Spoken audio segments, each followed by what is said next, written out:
Depois desse papo delicioso com a minha conterrânea grande atriz Nani de Oliveira, eu vou conversar agora com o diretor Gabriel Vilela. Então, Chico Carvalho já está por aqui. Tá me ouvindo bem, Chico? Site de Olho da Cena, Nanda Roveri, deixa eu ir digitando www.fundo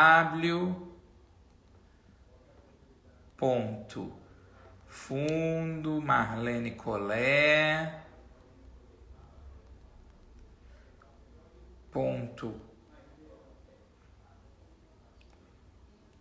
.com.br.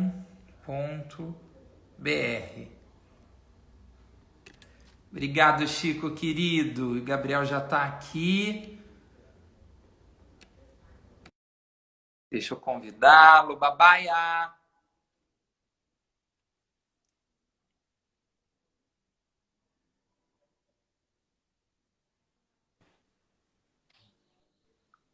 Olá!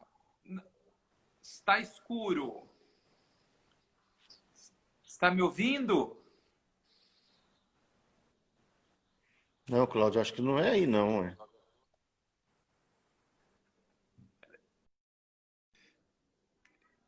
Chegou, Babaia! Robertão, Orandrei, Serrone.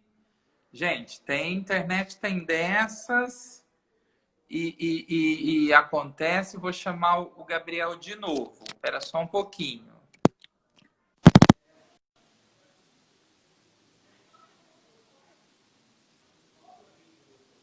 Agora sim. Vamos lá.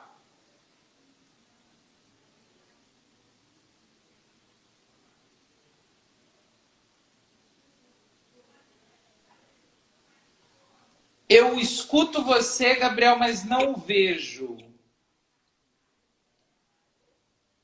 Você me ouve? Obrigado. Aí já. É que o Cláudio está dando uma arrumadinha aqui para mim. Ai, foi uma emoção, foi um momento, foi aquela preparação, sabe? Não. Você tem falado com gente tão bacana por aí,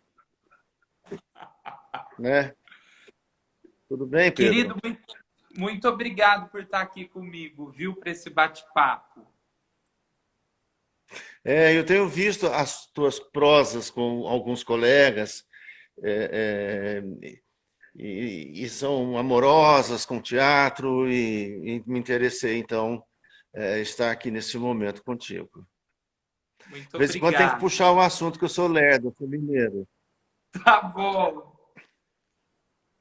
Não tem problema. A gente tem um pequeno delayzinho. Eu espero um pouquinho para você responder. Você espera um pouquinho para eu perguntar. Que isso é da conexão e da internet, tá bem? Tá certo. Gabriel, a primeira coisa que eu quero te perguntar quero voltar lá para Carmo do Rio Claro, em Minas Gerais. Existem crianças que vieram do repolho, que foram levadas pela cegonha. Existe alguma possibilidade de um disco voador ter te deixado lá em Carmo do Rio Claro? Olha, ultimamente eu estou achando que, embora eu não seja nenhum ET, eles tiveram uma intervenção importante na hora do meu nascimento, porque algumas pessoas com as quais eu convivi e levei a vida toda, algumas já não estão mais aqui, sempre relataram o mesmo fenômeno de uma maneira parecida com o relato um do outro. E eu sempre soube que aqui tem uma rota, né, de disco voador que passa aí, vem aí da sua terra, Ribeirão Preto, talvez, Franca, corta aqui, vai dar lá em São Tomé das Letras, né? E pode ser que na hora que eu nasci, eles estavam com um pouco combustível, deram uma rasante sobre o telhado, que eu nasci na casa da cidade, mas meus pais moravam numa fazenda chamada Estalagem, E... Mas eles passaram sobre a estalagem também. Eles passaram. Ah, segundo consta também, assim, tinha os engenheiros de Furnas que vieram comprar as terras para subir a barragem, e eles pegaram o prato da mesa que eles iam servir e juntavam os pratos e diziam, olha o que nós vimos hoje na zona rural. Então, tem muito depoimento nessa história.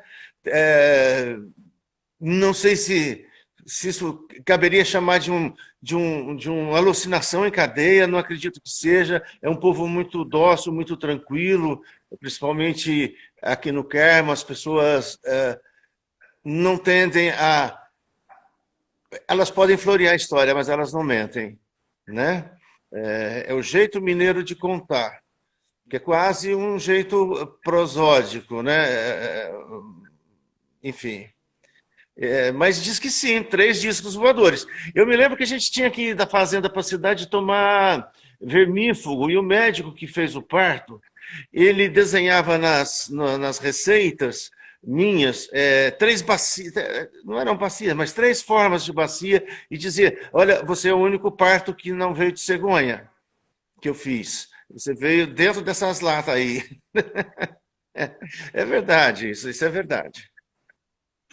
Olha só, já tinha um universo meio high-tech, meio metálico, desde esse início aí. Então pode ser, porque você não é desse mundo. Você é uma referência teatral. Olha, Tuna Dueck está aqui, maravilhoso Biel, Gilberto, querido Gilberto, que é um grande homem da literatura, um mestre incrível, professor universitário, falou que ele se formou como espectador de teatro com você. Você foi um diretor essencial na formação dele desde o Concílio de Amor.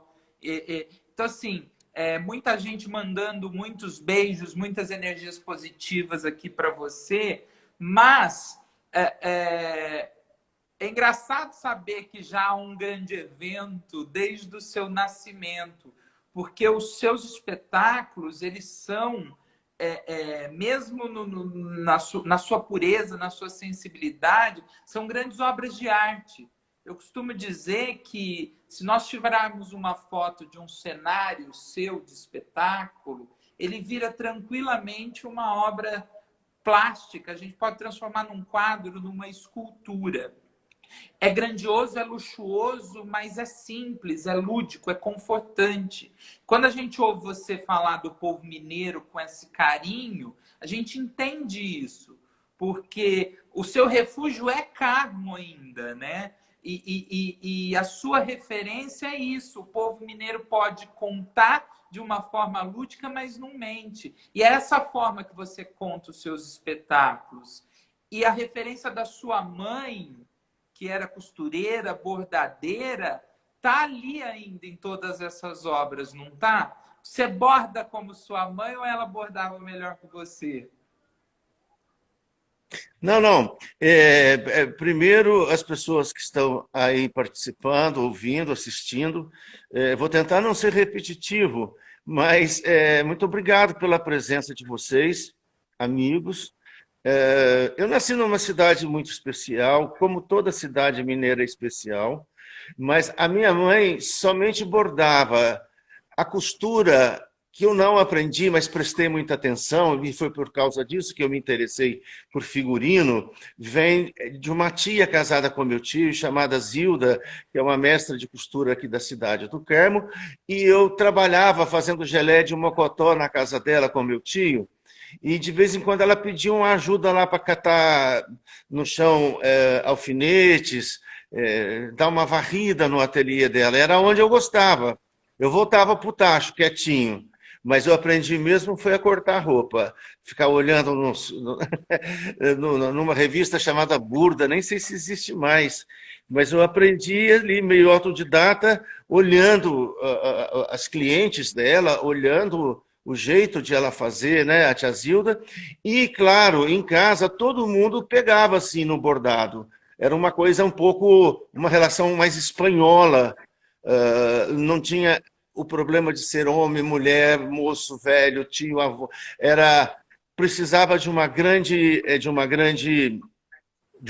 esforço em torno de um vestido de casamento ou de um grande enxoval. Então, cada um ia para uma habilidade. Eu não fiquei muito bacana, porque com a agulha, com a precisão que tem a minha mãe e alguns irmãos, porque eu apanhei muito na infância para escrever com a mão esquerda, com a mão direita, eu sou canhoto. E isso tirou a precisão que a agulha precisa, no caso de amor com a trama dela ali, entrar e sair com alta definição. O bordado você conhece, reconhece pelo avesso. E eu não conseguia atingir essa perfeição. A minha mãe, nossa mãe, foi perfeita, né? Ela nos deu estudo, sobrevivência com os bordados dela, né? O último grande enxoval que ela bordou foi para uma casa do Clodovil Hernandes, numa praia. Eu ajudei a cortar os tecidos, mas eu não tenho a mão ficou muito, eu fiquei ambidestro para algumas questões. Como na questão da sensibilidade especificamente, a minha mão direita não vale nada.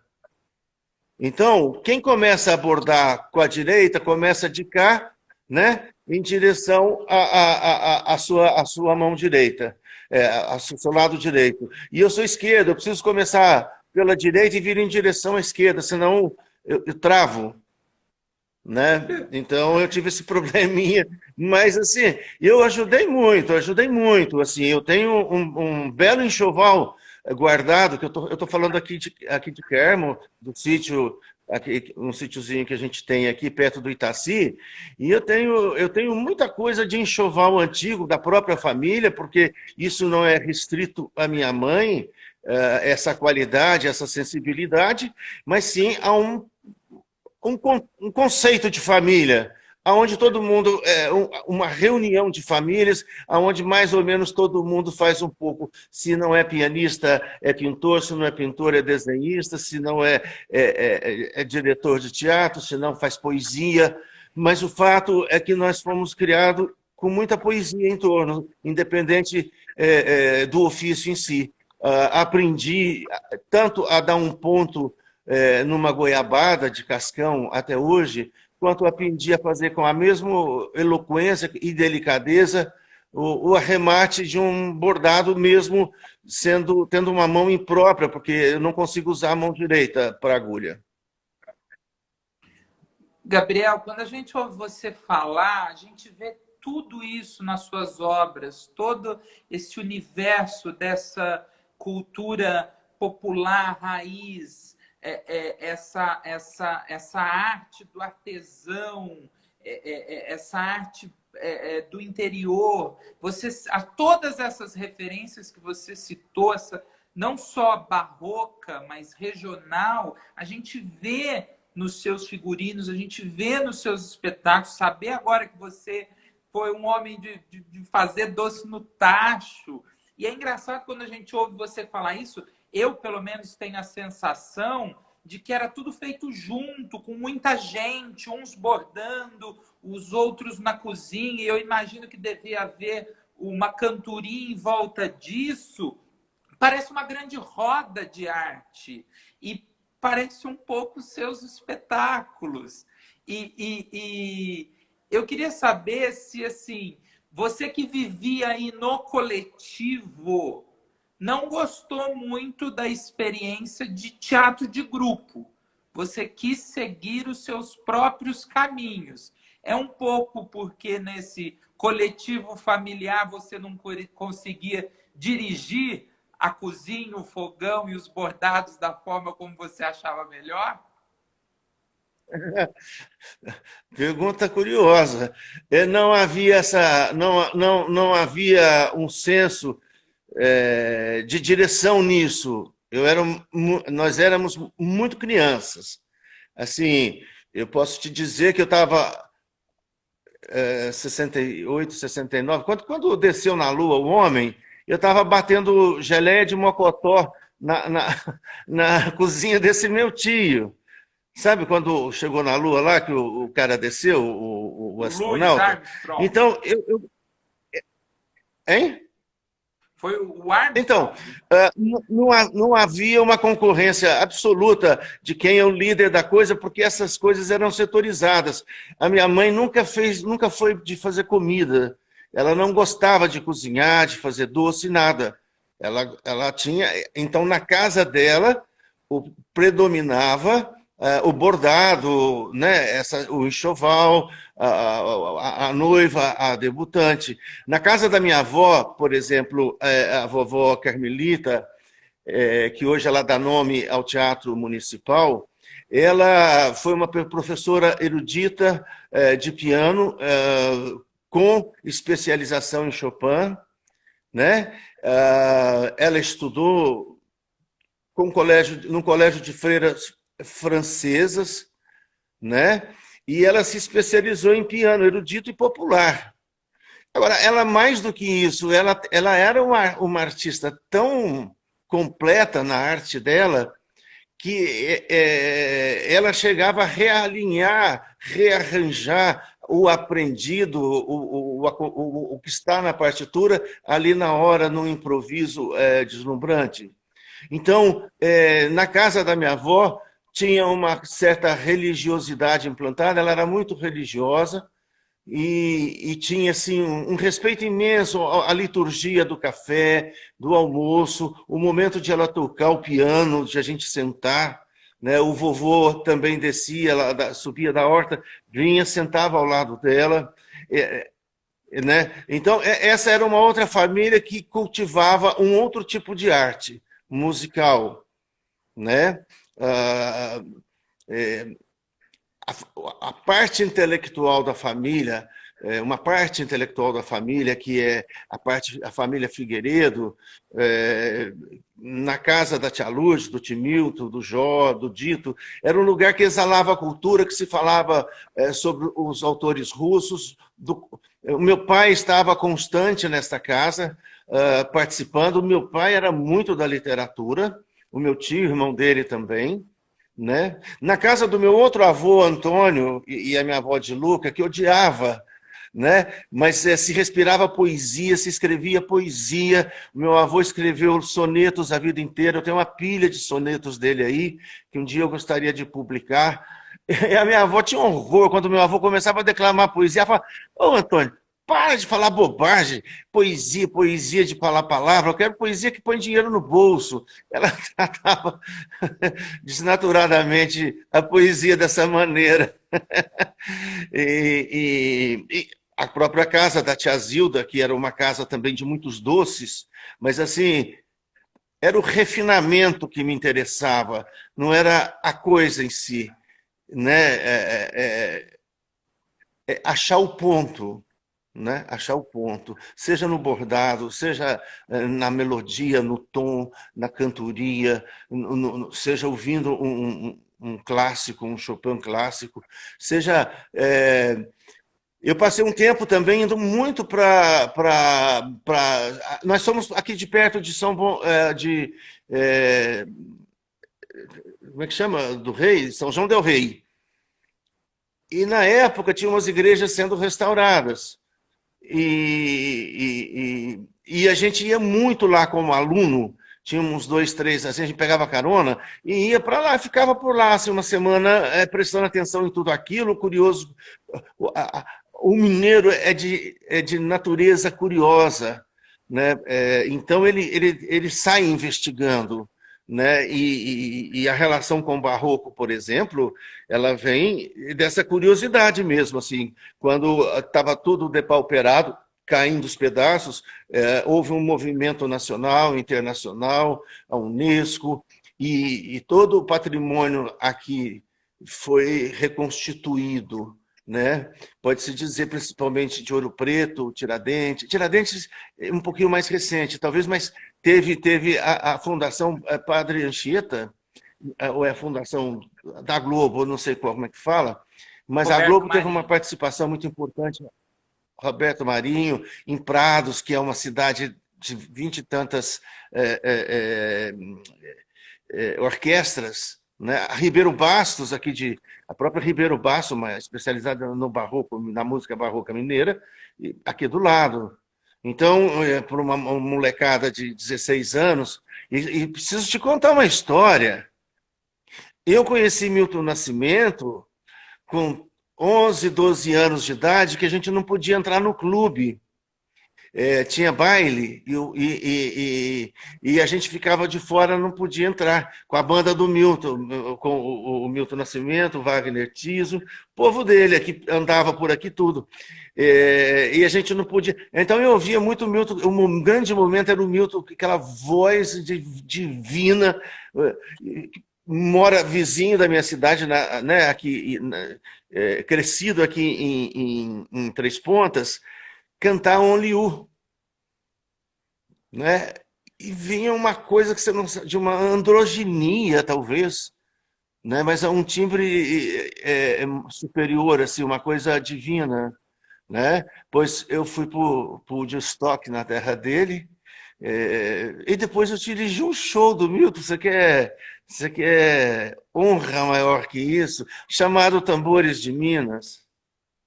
É que, na O verdade, Beto tá é assim, a lembrando gente. aqui, ó, show Tambores de Minas, lindo show. Você sabe que a gente ouve você falar sobre achar o ponto.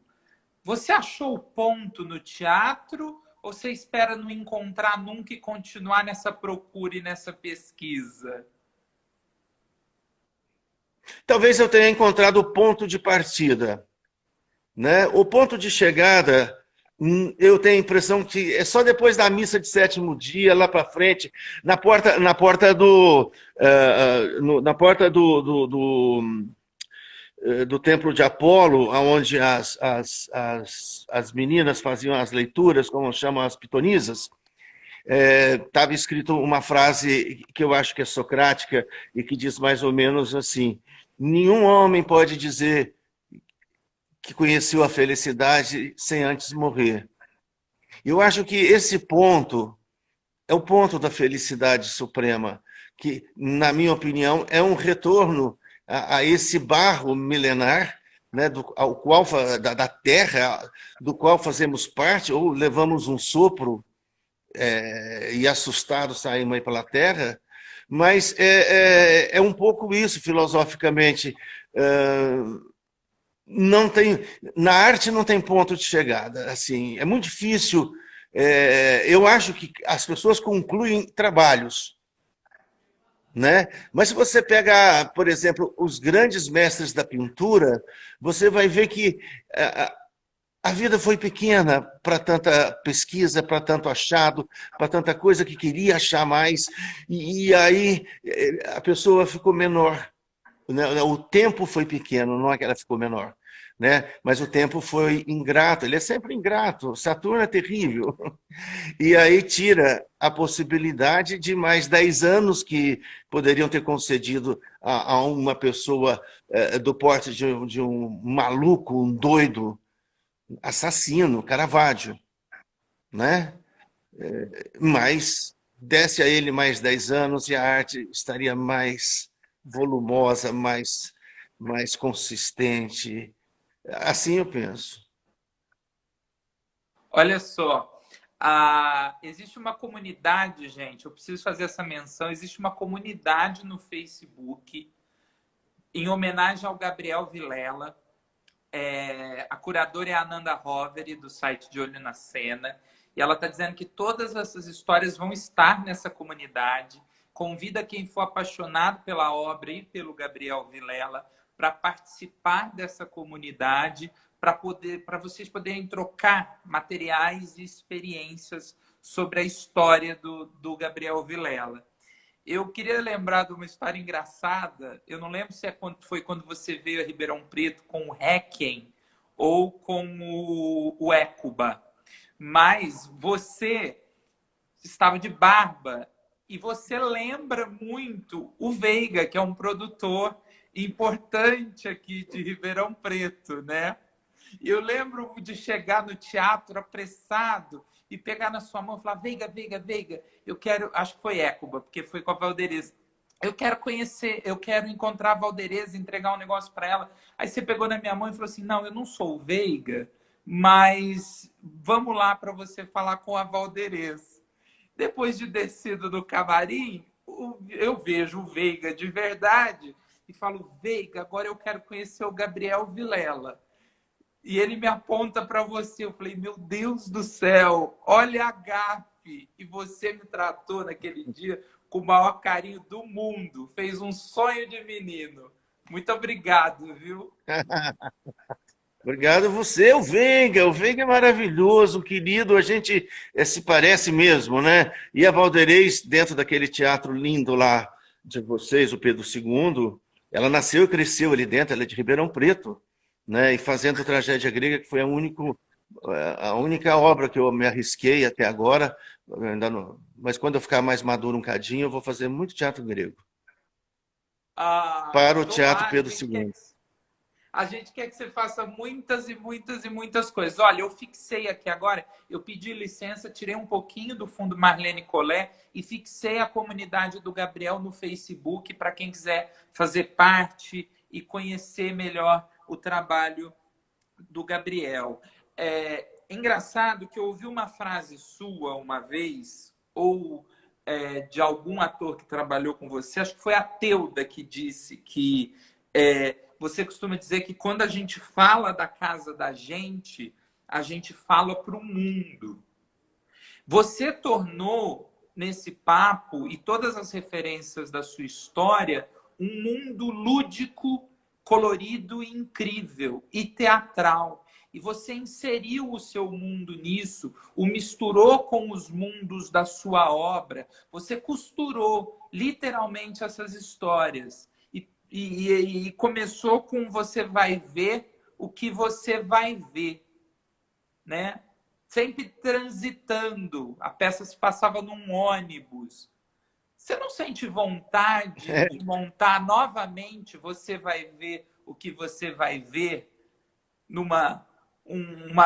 retomar essa história e trazer essa história de volta, que esse ônibus foi transitando e abrindo avenidas incríveis.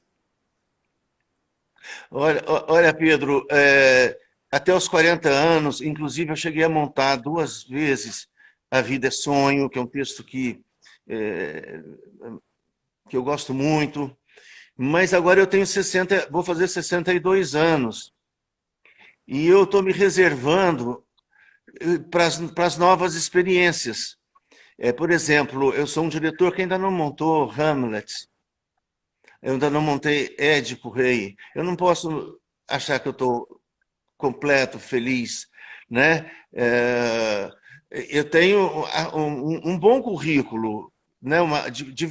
Eu digo, com diversidade, mas daqui para frente eu queria mesmo, assim, sobretudo, pós-pandemia, debruçar sobre os clássicos de uma forma mais radical, talvez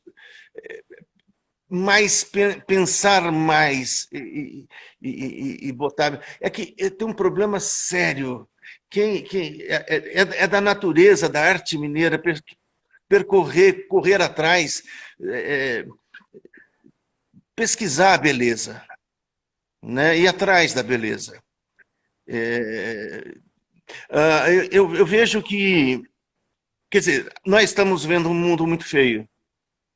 Não é um problema brasileiro só. É que aqui está mais feio, mas o mundo está muito feio. E aí, eu acho que nesse momento, os componentes das artes, os artistas, de forma geral, tendem a correr em direção à beleza, para que ela crie um contraste, para que ela nos crie contradições dialéticas, né, para a gente pensar um mundo mais um mundo melhor, um mundo mais carinhoso, afetuoso, com outros valores humanistas. Sejamos mais humanitários, Eu não acredito que vai acontecer a curto prazo, não. Eu acho que amanhã sai a vacina, depois de amanhã a gente continua tudo como era antes, assim, porque as expressões, de forma geral, de grandes. Tem muita gente doida no poder também que precisa ser execrada, né? Porque, assim, se a gente tiver uma onda de político jovem e que não pratique farinha pouca, meu pirão primeiro, sabe? Esse egoísmo voltado. Bush não, como é que chama esse homem lá dos Estados Unidos? Ele quer as vacinas do mundo só para ele. Trump. Né? Ele queria os respiradores só para ele. O homem é doido, é louco, é alucinada e laranja. Então, o que você pode esperar de um governante desta natureza? Algum tipo de empatia social, por exemplo? Então, eu acho que a beleza, esses grandes valores, esses valores que são estoicos, né? Eles são sublimes, quer dizer, tudo isso está no estoicismo, filosoficamente, mas está nas virtudes, né? E nós estamos vivendo trevas, né? Com o ponteiro andando lentamente, estamos saindo da meia-noite, talvez, né? Agora, enquanto perdurar a pandemia, as trevas continuarão. Tem cometa justificando, tem tudo explicando o que está acontecendo, está na nossa fuça, mas tem uma coisa, tem uma voracidade capitalista, uma voracidade política canina, né? O mundo está bipartido entre um povo civilizado e um povo bárbaro, selvagem, né? A nossa polícia paulistana, por exemplo, estatisticamente, lendo nos jornais, o índice de letalidade da polícia aqui nos Estados Unidos aumentou para caramba. Significa que alguém está autorizando a matar, em nome de não sei o quem, com um pedacinho. Como pode você derrubar um homem que é um touro, parafraseando o poeta, pá, assim, vulgarmente, né? Não é possível, não é possível. Então, eu acho que virá uma aurora de deuses mesmo no Olimpo, tomando mel, né? E pingando esse mel sobre todos nós, para que a coisa fique um pouco doce, que a gente possa experimentar outros valores de compartilhamento, de justiça social, de diferença de classes, né? Que experimentamos um pouco atrás, mas assim já meteram o pé na jaca.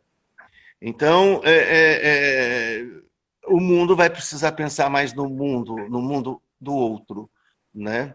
E acho que a beleza, né? Principalmente que emana do campo da arte, das artes, ela vai criar rotas, criar caminhos, jornadas melhores para os que virão depois da gente.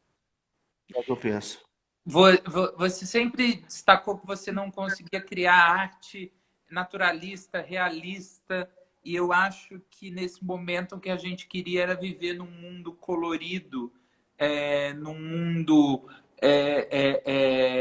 de arte, de uma plástica do Gabriel Vilela, no universo lúdico que você criou em alguns dos seus espetáculos, porque outros não, né? Porque a gente está querendo sair nesse estado de sítio. E você nos dá uma esperança de sair do estado de sítio e ir para obras clássicas.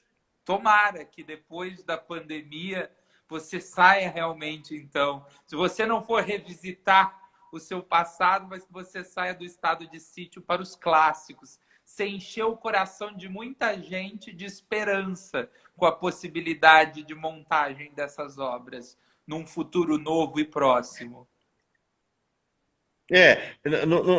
O estado de sítio foi feito 2 anos, começou a ser concebido 2 anos antes de aparecerem esses poderes absolutista sobre o planeta, um pouco de fascismo aqui, um pouco de não sei que dali, um pouco de... premonitório. O artista que escreveu foi premonitório e já estava ficando feio, então não dava para entrar com cor, sabe? A gente foi buscar talvez referências como chama, Cláudio? Goya, né? A gente foi buscar em Goya, em coisas preto e branco, mas para mim é muito difícil. Para mim é muito difícil porque eu sou filho de arte popular. A arte popular é arte que não tem dono. Quer dizer, tem autoria, mas ela é de propriedade da humanidade. O que se faz aqui se faz na Rússia, né? O que se faz aqui se faz em qualquer país que devotou uma parte da história ao barroco, né? A questão é que eu acho que eu fui formado, entrei por um tripé muito espontâneo no começo aqui da minha vida ainda em Carmo do Rio Claro, que foi o circo-teatro, né? Tão colorido, tão pobre, mas tão cheio de cores. E as obras infantis da Maria Clara Machado, né? Ela, por ser Rio de Janeiro, eu não tive tanto acesso aos espetáculos dela. O que eu vi mesmo foi circo-teatro. Vi muito teatro feito na rua sobre o ciclo do nascimento, vida, morte, os ciclos, né, de Jesus Cristo. E isso me deu uma coisa importantíssima, que é a liturgia. Exatamente. E procissões, atos processionais que lembram o teatro barroco, né, o alto sacramental, e tudo muito com uma policromia muito grande, né? Toda a arte popular, ela é dona das cores, ela tem a base dela é a policromia, a polifonia, né? Não tem mineiro que não cante em terças e quintas, não tem, sabe? É sempre poli alguma coisa. E o terceiro lado mesmo meu dessa questão vem aí sim, da erudição barroca. Aí o barroco entrou como também um terceiro lado que me deu um conhecimento, um estudo preliminar, porque quando eu entrei na USP, eu fui tratar de aperfeiçoar tudo isso e tentar direcionar isso para o campo específico das artes cênicas. Então, eu devo muito agradecimento aos meus professores, aos que estão lá. O diálogo com eles é fundamental, com algum deles, com alguns amigos que vêm de lá, porque eu não sou um diretor teórico. Eu sou da prática, né? Não tenho a pretensão da teoria. Eu recorro a ela e, às vezes, manipulo dados, né, para a cirurgia ficar bacana, a cirurgia cênica. Né? Mas também tem uma canastrice em mim nisso tudo aí, porque, tirando a parte dos mestres, dos grandes mestres, o importante é a rima. Né? Você junta um pigmento aqui, um outro ali, você não sabe do resultado, mas você sabe que vai dar rima. Então, eu quero dizer para você, não, eu não tenho problema com grupo, não. Nosso grupo chamava-se Raízes, a gente viajava pelo interior de Minas, e a gente fez, acho que 5 ou 7 espetáculos, de onde eu tirei a base, inclusive, ética, né, de como trabalhar em grupo. Né? Então, dessa experiência, o próximo grupo foi o Galpão, que aí já foi uma pancada. Mas o Boi Voador, né? Os Geraldos, os Claus de Shakespeare. Né? Assim, eu sempre estou de volta para a relação com grupos. Mas eu escolhi ser sozinho nessa área. Você nunca está sozinho, ainda mais em teatro, é bobagem. Você forma teus amigos, a tua praia, a tua enfermaria, né? E com pessoas que você estabelece intimidades. Agora, nós não temos um grupo arrematado formalmente, mas eu te diria que eu tenho um grupo que eu aprecio muito o trabalho desses atores, desses artistas envolvidos, e com os quais eu gostaria de caminhar até o fim. Mas isso E a gente é, é, espera que isso aconteça em muitos trabalhos. E olha só, deixa eu ler um pouquinho do que eles escreveram para você aqui. Posso? pode, claro. Vou ficar Dagoberto, vermelho? o Pedrinho Inoue está dizendo aqui, tá por aqui. Dagoberto Feliz, é erudição com chanchada, é sacro com profano. O Everton tá lembrando A do chanchada foi ele que me Geraldo. ensinou. Foi o Dagoberto que me pôs na chanchada, o Fernando Neves. Breno Pessoas que são, olha, você Manfredini. precisa entrevistar o Fernando Neves. Vamos Oi? marcar. Ó, o colorido é maravilhoso e a sobriedade dos tons escuros de Estado de Sítio também. O Serrone falou uma coisa muito bonita. Gabriel faz colorido, mas o preto e branco dele é o máximo. Gilberto, meu querido amigo Gilberto, meu companheiro de Célia Helena, Laura Cardoso entrando no Sesc Vila Nova, Anchieta. Que lindura! E eu queria ler porque nós compadecemos de uma mesma opinião e eu fui saber que você compadeceu dessa opinião depois. Na live com o Chico Carvalho, eu disse que eu discordava da Fernandona, né? Que houve João Caetano, Paulo Outram e a gente teve um problema no teatro desde então. Eu acho que houve João Caetano, Paulo Outram e nós temos Chico Carvalho. E você disse que o Chico Carvalho é a prova de que o Paulo Outram continua vivo. E ele escreve aqui: Gabriel é um encantador do teatro, mistura palavra com melodia, indumentária com adereços, cenários com poesia.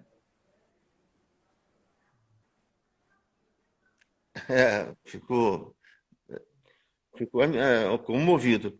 Mas eu te digo assim que tem atores como o Chico, o Elias Andreato, o próprio Cláudio Fontana, com quem trabalho já há bastante tempo, o Leonardo Ventura, o Pedro Inu é um grande ator. É assim, nós temos uma prodigalidade nesses canteiros aí de atores, nesses nichos de atores, cidades com Ele grandes nasceu de atores e um útero de uma grandes. atriz que eu sou apaixonado, né?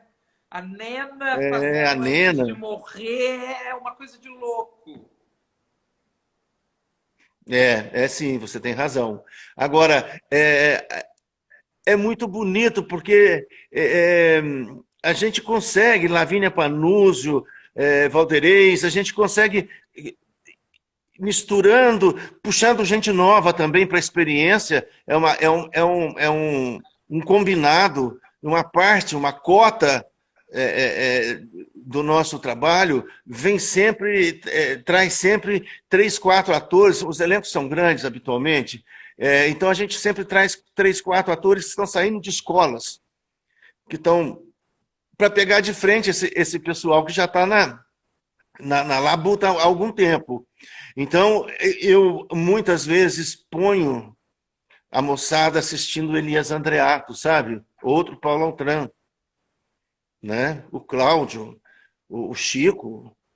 O Léo é um primor. O Léo é um primor de escrita cênica, né? Antunes Filho. E também essas pessoas que vêm de várias fontes, de várias origens, elas acabam trazendo experiências específicas com as quais a gente faz uma grande salada russa, né? Assim a gente tem feito trabalho como esse. O Serrone é